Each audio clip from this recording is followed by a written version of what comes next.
Bearing কাজ না করায় কক্সবাজার থেকে ঢাকার উদ্দেশ্যে ছেড়ে আসা বিমান বাংলাদেশ এয়ারলাইন্সের উড়োজাহাজটির চাকা খুলে পড়ে গিয়েছিল বলে জানিয়েছে কর্তৃপক্ষ। বিমানের প্রকৌশল বিভাগের প্রাথমিক তদন্তে এই তথ্য মিলেছে। সোমবারের মধ্যে তদন্ত শেষ করার কথা থাকলেও আরও 7 দিন সময় দেওয়া হয়েছে। বিস্তারিত জানাচ্ছেন মোহন ইসলাম।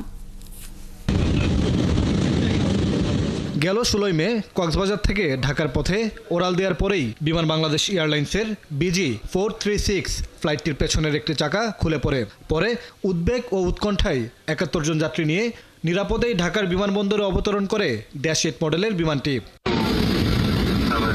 ক্যাপ্টেন জামিল বিল্লাহ আর ফার্স্ট অফিসার জায়েদের দক্ষতায় বিমানটি নিরাপদে অবতরণ করলেও প্রশ্ন ওঠে উড়োজাহাজের নিরাপত্তা নিয়ে।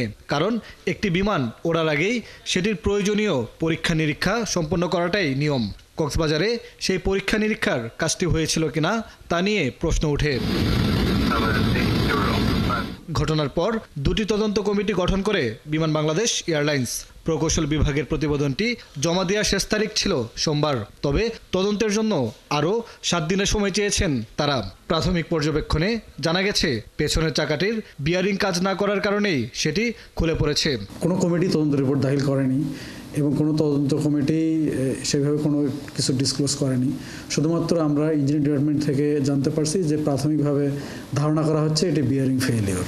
নিয়ম অনুযায়ী প্রতি 6 মাসে একবার -8 বিমানের ল্যান্ডিং গিয়ার পরীক্ষা নিরীক্ষা করতে হয়। প্রশ্ন ওঠে, চাকা খুলে যাওয়া বিমানটির ক্ষেত্রে শেষ কবে এই পরীক্ষার কাজটি করা হয়েছে? তো এখানে সিভিল এভিয়েশন অথরিটি রয়েছে, ইন্টারন্যাশনাল বিভিন্ন রেগুলেশনস আছে, সব কিছু কমপ্লাই করেই করা হয়। যার ফলে প্রত্যেকটা এয়ারক্রাফটের একটা নির্দিষ্ট একটা টেনিওর থাকে, সেই টেনিওর অনুযায়ী সেগুলো মেনটেন্যান্স করা হয়। যার ফলে এখানে গাফিলতির কোনো সুযোগ নেই। তদন্তে কারো বিরুদ্ধে গাফিলতির প্রমাণ মিললে শাস্তির আওতায় আনার কথা জানালো বিমান বাংলাদেশ এয়ারলাইন্স।